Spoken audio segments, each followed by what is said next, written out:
Welcome to the Successful Nurse Coach podcast. On this podcast, Laura and Shelby, both board-certified nurse coaches, show you how to make as much money as you want in private practice as a nurse coach.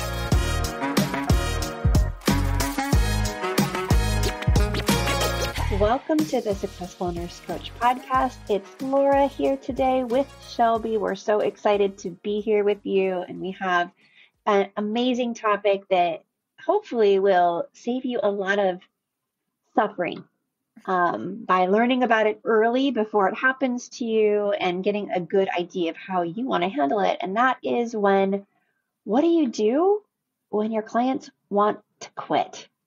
So Shelby, I want to hand it over to you to kind of introduce this topic. We've had this happen to a few of our clients lately. We know it's really painful the first time that it happens.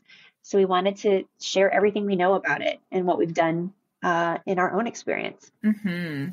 Yeah, luckily this hasn't happened, or luckily I don't think this happens very often in the coaching world, right? If someone has signed the dotted line and has invested a pretty penny in their own development, that usually means that they're in. So luckily this is not a bridge that we have to cross too much. And I think just to give you all a frame of reference, Laura and I were recalling how many times we've had to do this.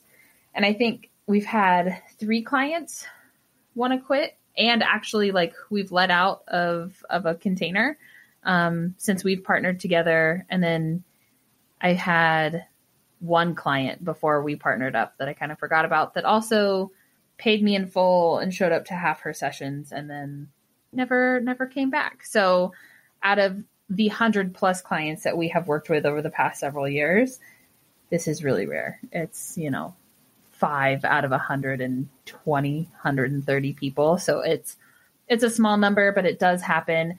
And something that I wish that I had thought about before this happened was, what am I going to do if this happens? Because there's so many feelings that come up when you get this email or when you get this Facebook message or this text message of, hey, I'm not sure that this is the right fit anymore.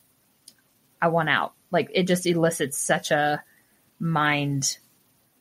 I'm trying to think of another word, but such a mind fuck whenever this happens. Yeah. So again, I want to normalize this a little bit. This has been coming up, not super frequently, but it has come up sort of over the past 2 months. We've had some nurse coaches walk through this. And so we wanted to give a resource of just how we've handled it in the past. But yeah, let's maybe start with what can cause this to happen, to put some things on your radar, not to be hypervigilant, but just to, have your feelers out. So Laura, in your experience, what have been some reasons that clients, let's start with how often clients want to quit, because I feel like that does happen quite a bit and we coach them through it. And then there's wanting to quit and then actually following through on the quit. So what are some reasons that people have wanted to quit in your experience? Yeah. So people want to quit when things get really hard. And for some people, being in your container, doing the work starts to feel harder than not. Mm-hmm. And their brain will tell them a story about why am I paying for something? And then after sessions, I feel worse, right? So a lot of times there's a trajectory of change. Not all of it can be pleasant. And in those specific down cycles, in these different moments of growth and change, when it's less than butterflies and rainbows and you're doing the hard work, it's not uncommon for someone to want to quit. You pair that with a payment plan and some recent financial hardship. It's the recipe for the solution being to quit. Right. And so it's not rare. And the best thing to do when someone wants to quit is get on the phone and have a conversation about it. And 9 times out of 10, you're going to get to the bottom of it. Usually there's a breakthrough. Usually there's some tears. Usually there's a recommitment. And it's like a breakdown to breakthrough. It's a beautiful, beautiful process. So if someone wants to quit, nothing has gone wrong. Mm-hmm. Nothing has gone wrong. It's just a cue to begin to explore it a little bit deeper. But what causes this to happen is client decides they don't want to do the work. Resistance can get really, really big. Resistance can come in the form of different financial hardships or things that come up. Time can get scarce because of something, and that can be another form of resistance. Agreements can get broken on the client's end and or the coach's end. And sometimes what causes it to happen, we will never know. We'll never know because they paid us in full and then they stop coming and they don't respond to you. And that does happen, and that can feel really, really, really uncomfy. But every professional coach that I know that's been doing this for any amount of time has stories of thousands of dollars being left on the table, never talking to the client again. So it does happen. Mm-hmm. Yeah, I still don't have like any deeper insight on how or why clients do that. Because even if I wanted to quit a coaching container and I paid in full, I would still go to the call and just half-ass it. Like I would still go and like, using air quotes here, get my money's worth, right? So that one is always just so interesting to me, but it does happen. And it's super weird. But I want to speak to the agreements getting broken one a little bit, because there is, those agreements, I know that as nurse coaches, we're super familiar with them and that we can cruise through them, but reconnecting to that deeper meaning of, you're here to play full out. I'm here to be your coach and not your friend. If I say something that upsets you, please let me know. Like those cover so many of our bases here to really play big. And in our containers, we say that if something doesn't land right, I'm not a mind reader. You have to let me know so that we can clear the air. It's always with the best intent that I give you feedback, but we also understand that, things get lost in the sauce and that we're not perfect.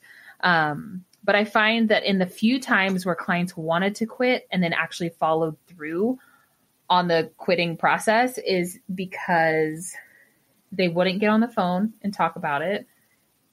They really backed out of playing full out. And I could just sense that they were not telling me the full story if we did get to talk on the phone, right? There was a piece of the puzzle I was missing, or that they were frustrated or irritated with me in some way that they were maybe not comfortable to express. And it's just like, we can't reach a point of healing if we don't put all of the truths on the table for both sides. And so those agreements are there to protect the both of you, but also when they get fractured, that's where I think that like the sand just starts to like seep out of the container. And we really do mean it. Never have these conversations via text or email, ever. They're always done on the phone, 100% of the time. Do not craft a long email trying to convince somebody to stick through it. Just make the 15 minutes, call them on the phone, get them on a Zoom. And that's where the breakdown to breakthrough, the recommitment is possible. Yeah, that's such good sound sage advice, is that when you get and usually the client's not going to tell you this on the phone or in your session or on your Zoom. They're going to send you a messenger message. They're going to send you a text. They're going to send you an email. And regardless of what that email, text, or messenger message says, whatever it is, do not engage at all. It's always as quickly as you can. I want to talk. So thank you for saying this to me, or I appreciate you reaching out. When can you speak? I'll make time for you. Get on the call as soon as possible. Don't do any coaching, any questions, any correspondence at all in text, email, or messenger. It gets weird super fast. Yeah. And we've made that mistake before. Shelby, you and I made that mistake, I think, pretty early on with a particular situation. And it doesn't matter what your intent is. If the client is feeling unheard, if the client is feeling like they've been trespassed against for whatever reason, it doesn't matter what you text. It doesn't matter what you email. That's how it's going to feel to them. Yeah. And so it's just terrible communication. Same thing in relationships, right? Like you don't fight with boyfriends over text. You don't fight with husbands or girlfriends over email. You don't have difficult conversations over text ever. Yeah, agreed. That would have saved us so much heartache in the beginning. Oh yeah, that would have saved us so much heartache. So yes, get on the phone ASAP. And I would encourage you in that call to, even if you don't agree with what the client has to say, whatever feedback they're giving you is true for them, right? Even if it's a different truth than you see it. And so hold space for that, acknowledge that, try to remove yourself from being personally attacked in those moments, because 9 times out of 10, it's not actually about you. It's about something else that's going on.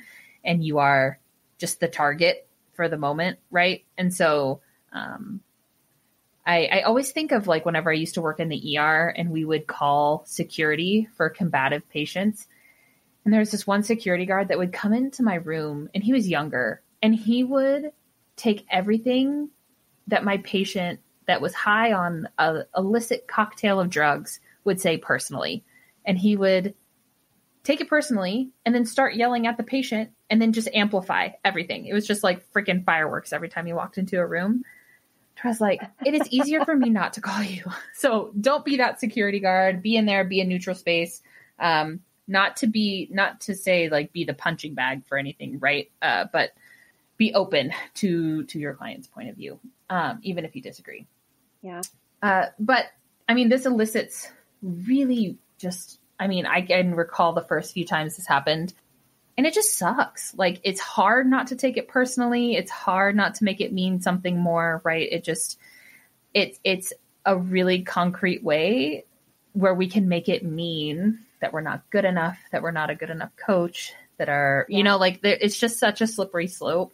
So this is where it can be super helpful to have a coach to throw some eggs in the other side of the basket, to be like, this happens, this is normal, this isn't about you, and just to be a sounding board for you as well. But I also think that the biggest part of like, okay, so say your client wants to quit, you get on the call, and it's just clear that it's not a good fit moving forward for whatever reason. And we can all honor your intuition because you are in those moments and we are not. This again is on the rare side of things, but let's just like, this has happened, this to where you just get on the call and it's not the right fit for a list of reasons. Where it starts to feel sticky is like, okay, it doesn't feel right to take this person's investment without being able to fulfill the contract, but also we signed a contract. So like, where do we meet in the middle there? Like, how do I honor my business and also meet the client with where they're at? And I think that in these instances where that is the case, I'm thinking of one in particular of where this client paid half of the investment price. And it was about 4 weeks in to our coaching container. And it was very clear that this was no longer the right fit. And so what we decided to do was to keep her original deposit, and then I canceled the rest of her payments, right? Because her backing out of that spot cost us the rest, you know, like I couldn't fill that spot anymore. That group had already begun. So it came at a cost for me. And there were some other options on the table too, right? We were talking about potentially using that money that she was going to invest in hiring a different coach under our umbrella. Like, we tried to get really creative with it. Very firm boundaries. She did not want any coaching at this time. She wanted to completely back out. And so that is the agreement that felt good for me at the time, because I didn't want to keep collecting money when I wasn't going to be serving her in any capacity at all, whether with a referral or whatever. So that is one way that I honored our contract, but then still met my client with where they're at. It was literally like a 50-50 split at that point. But then we've also had clients who have paid in full and then just literally stopped coming to calls too. Yeah. And I think with that situation, it's different because there is no conversation around what's going on. There's no way for me to know. There's only room for me to assume. And in that instance, like, we have a no refund policy in our contract. And that's the side of the coin that I err on for those. How do you feel about this, Laura? Yeah. Oh, I just remembered two other people that quit that I had forgotten about when we, as you're talking, I'm like, oh yeah, I remember that situation. Um, I think you have to look at it on a case by case basis, but it would have to be a pretty significant case for us to refund any money that we collected. Mm-hmm. It would have to be a very significant, right, for us to charge somebody money and then have them quit and then refund them back, which I don't know if we've ever done that, if we've actually No, refunded. I don't think No, so. we have never refunded. And then what that brings up too is the level of commitment. So you're more likely to have this happen if most of your clients are on payment plans, period. Yeah. You're going to less likely to have clients quit if you have clients pay in full. It still will happen. It still will happen. It just, there's less risk of people quitting. Um, I am thinking about one particular coach that quit. And like you, Shelby, I couldn't fill that spot. So there is a cost to us because we have waiting lists of people that want to work with us. We fill a group to a specific size. And after we start, we don't add more people to the group, but they all start together, they all end together. So it costs us money when somebody quits. And in this case, this particular coach had thought she should have results faster than she was getting at the 7-week mark. Went to see another coach's approach, which is completely different than ours, and decided that I had been teaching wrong. Mm-hmm. She was sure she wanted to quit, and she found a reason to blame me why she should. And so it was a very combative conversation that came out of the blue. And in that kind of a situation, because the coach, was triggered because it wasn't a normal conversation, right? It was a very out of the blue. And I was not prepared. There was no email or message to prepare me for it. And I had no clue that the client was unhappy.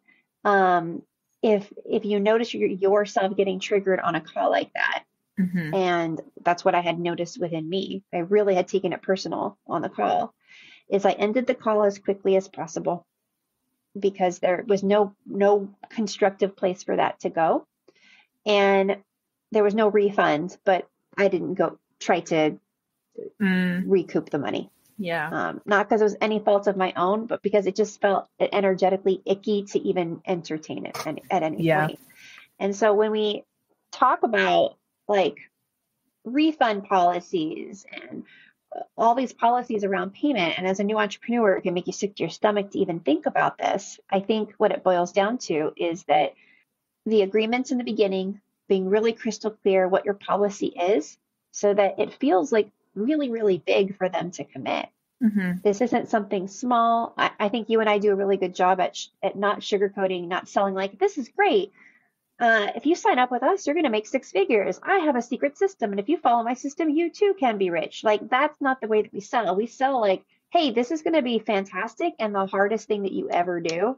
Yeah. So I feel like when people want to quit, for the most part, the rare times that it happens, that case by case, we kind of just decide, and we get to come together and decide on what the best path forward is. Mm-hmm. And if you have your own coach, that's the beauty, is as these things come up, you don't have to navigate these things alone. You can explore your own trigger. Do you feel rejected? What's coming up for you, and what would be the best path forward in service to your client? Mm-hmm. And it's just not fun to muddle through these ones alone. No, at all. It's They're not. painful as hell. It's like your first breakup. Yeah, it's not fun. It is.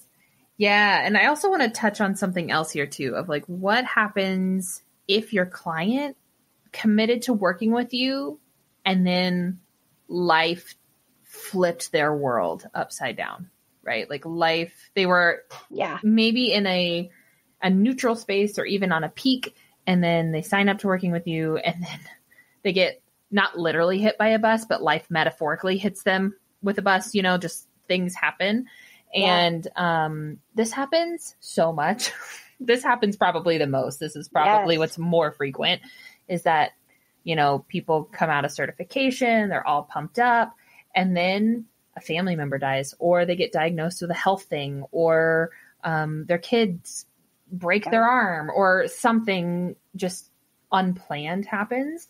And there have been a couple of instances this year where I have seriously questioned if our container is the right place for those folks to be, because I didn't want to be putting a square peg in a round hole. You know, like if they needed a different type of support, I wanted them to be able to get the other type of support.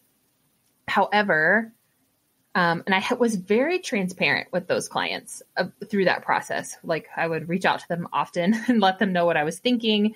I offered them plenty of outs, and they all acknowledged that like, yeah, this is a shitty situation, but I choose to stay. And now that I'm a few months from that point with them, I'm so glad that they did. Like, I'm so glad that they stayed in the group and had the support that they had, because like their dream didn't go anywhere, right? The dream had to be shelved for a few weeks or a couple months, and they still were able to come to most of the calls and get the support that they needed. But like, if someone signs a contract with you, it is safe to say that you can assume that you two are meant to be working together, like on a spiritual divine level, right? Like out of all the coaches in the world, you two chose one another to work on a certain thing for a certain amount of time. And what amazing timing it actually is that they have someone in their corner when shit hit the fan, rather than them having to navigate it solo. Yeah. I think, this has happened to me personally, I don't know, every year in my business to where I joined a coaching container on a high note, and then life was life. I had my first daughter. I had open heart surgery. I had all these things. And had I not had support in my corner while going through those really big transitions, it would have been a million times harder. Like maybe even impossible for me to navigate by myself. Yeah.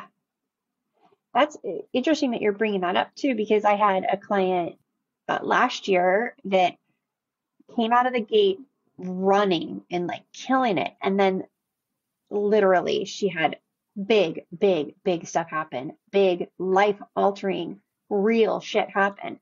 And because of that stuff, her money situation drastically changed, not out of her control. And she was on a payment plan with me. And I remember thinking at one point, like, I should probably give her an out. Like, it didn't feel right to have her scrambling to pay me. Mm-hmm. Right. And because all this life stuff was happening, and I tested the waters on a one-on-one. I think I said, hypothetically, if there was a way out of this right now, would you choose it? Hypothetically. And she's like, no, because if I leave now, I'll never come back to coaching. Yeah. Ever. Yeah. I have to stay. Mm-hmm. And she got through it and came to the other side and is in a completely different place. And so I think for me, every time I've wanted to let someone out of a container, like God or the universe always shows me that it was better for them to stay. Even if it was hard, even if it seemed impossible, it was that thread to the dream that they originally hired me for was not severed through their darkest hour. Mm-hmm. And I supported them, not in business, I supported them in life. Yeah. I was their life coach. Right. For 4 months. And it was beautiful. Right. And I think that's a good point of hiring the right coach, right? So I think, like, Laura and I don't know everything. We won't pretend to know everything and to know everything on how to support everybody perfectly in the coaching world, right? But being a nurse and being a trained nurse coach and a board certified nurse coach, because we're trained holistically, like whenever people come to the call and are like, I'm thinking of divorcing my husband, that doesn't freak me out, right? Like that is welcome in our space. You know, I'm not going to ever tell you like, I can't coach you around that because it doesn't have anything to do with your business, because I don't actually believe that. I think that it's all so interconnected that sometimes we do have to shift gears a little bit and go coach around that, or go coach around mom guilt, or go coach around whatever. It's not always directly related to your business. So I think this is where hiring the right support for just those particular types of things can be super, super helpful. But yeah, this scenario of people hiring you and then shit hitting the fan, it's really easy to feel like it's the right thing to let them off the hook, using air quotes, to let them off the hook. But in reality, like, what if you were placed there to be able to support them through whatever is going on, right? Like, there's just so much potential for that actually to be the reason you end up working together. Yeah. So if people want to quit for whatever reason, first try to find the opportunity there and don't buy into it, right? Right. Don't make sure you have a coach, make sure you have support, mentorship so that you can walk through this. But a lot of times, I think of like my daughter, Adeline, and sometimes she just pushes the boundaries with me because she feels loved when I establish boundaries with her. And so sometimes when things get really tough, she'll be like, can I just have a snack and watch iPad? And I'm like, I love you so much, but no, like you can't. That can't be what you do right now. I'd be a bad mommy if that's what I let you do right now for whatever reason. And in a coaching container, when a client's like, it's really, really hard, can I just quit and like get my money back? And sometimes the most loving thing we can do is be like, no, you made a commitment to me and you made a commitment to yourself. And I care about you too much to not respect that. And that kind of leads me into the ultimate coach's policy, Steve Hardison, who I love. You guys know he's my North Star. I think that he illustrates this the most purely out of anybody I've ever experienced. And Steve's rates are $200,000 to work with him for a year. You fly in every other week for 2 hours to his home in Arizona. If you are late, there are no makeups. And you create agreements. And if at any time he doesn't feel like you're playing full out, he can fire you. And there's no refunds. And he's done it. Man, that makes me want to barf. Holy smoke. Right? Like also like what a incredible level of integrity to get to be around with yourself and with him. And for some people, it's going to, it will push you off the edge, but for some people, it'll call out a version of you, a level of greatness that you can't have any other way. And so we don't have to be that hardcore, but I like to use that as my North Star as, am I playing it safe because I'm uncomfortable with that level of integrity by letting somebody out. Yep. Yeah. Yeah. So if that story makes you panic and get a little sweaty, just know that you are, no matter what your refund policy is, it will never be as ballsy as Steve Hardison. So you're okay. You're not the most extreme. You're not the most extreme coach out there. But yeah, I know of several coaches that have the same thing of like, if you don't honor the agreements that we make, then you're out. And they're at a much lower price point, 15, 20K. But when someone calls you forward like that, I just think that it accesses a different part of your being, right? There was, who told me this statistic? I think it was Heather Lapidus. This sounds like something she would say about how there was an ultramarathoner. I don't know his name. I'm totally butchering the story, but there's an ultramarathoner that says, when you think that your body is at 100% and you have nothing else to give, you're actually only operating at 40% of what you have to give, and that there's an untapped 60%. And I was like, oh geez, like that, what? That makes me uncomfortable to even think about. But just because a client is feeling a way in a certain moment doesn't dictate anything about your coaching ability or the space that you hold. Like this can be an expected part of the process. And if a client wants to quit, what just an amazing spot to get to step in and support them in that moment. Yeah.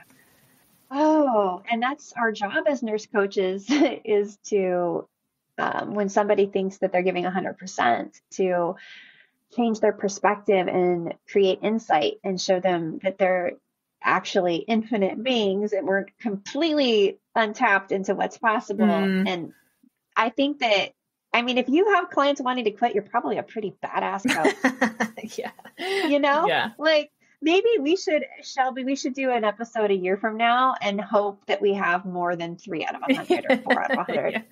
I'm like, that's what it makes me think of is like, if you're not towing the line, you're probably not playing hard enough. Like, do you think that people quit Preston's container? No. More than 4 out of 100? I think, I do. I think that Preston kicks out more than that amount of people for sure. For sure. I've heard him tell stories about it. And how in that moment, that was actually the thing that was in the best service to them. Like, because he has a few full circle moments, right, of people that he's kicked out who were super pissed, like really angry whenever he kicked him out. And then they'll show up in like a YouTube comment on one of his videos, like 4 years later, and they'll say something like, Preston loved me harder than anyone has ever loved me before. He's the real deal. Oh, Yeah. And I'm like, dude, oh my what? gosh, that's so good. But yeah, you might have to wait Oh, 4 I love that. I want to years. be like that. Yeah, you might have to Yeah. wait 4 years, and Yeah, you may have to wait forever, right? You may never get that full circle moment, but right. it is possible. Love looks a lot of ways outside of people pleasing and making sure everybody's taken care of and okay. It can be those really blunt truths too. Yeah. Anyway, I feel like I'm getting off topic here. This was actually a really exciting episode to film. I like where it ended. I know. You just got me all fired up. All fired up. Like, and so like our episode is what to do when your clients want to quit, and we literally ended with like not letting your client quit, or letting your client quit and not making it be about you could be the most pure kind of love that you could show your client, similar to I was talking about like Adeline, like silly things that seem like really, really hard can be like the best way that we can love our clients. And if you're doing your job, you will have people quit, and it's okay. And make sure you have support to walk through it all. Do not suffer. Do not make up stories in your head. It's really scary in your head. It's like a dark neighborhood when you don't have somebody else holding the light that's been there before you. For sure. Whew. All right, team. Well, I hope you enjoyed this episode. Awesome. This one was really good. I liked it. I liked it a lot. So let us know what you think. Give us any feedback. Has this happened to you yet? Is this a secret fear that keeps you up at night? If so, I hope that we've given a little bit of a blueprint on how to navigate this particular problem. And yeah, come hang out with us in the Facebook group, the Successful Nurse Coaches. We would love to have you there. And we'll see you next week. Bye. Bye, team. See you soon.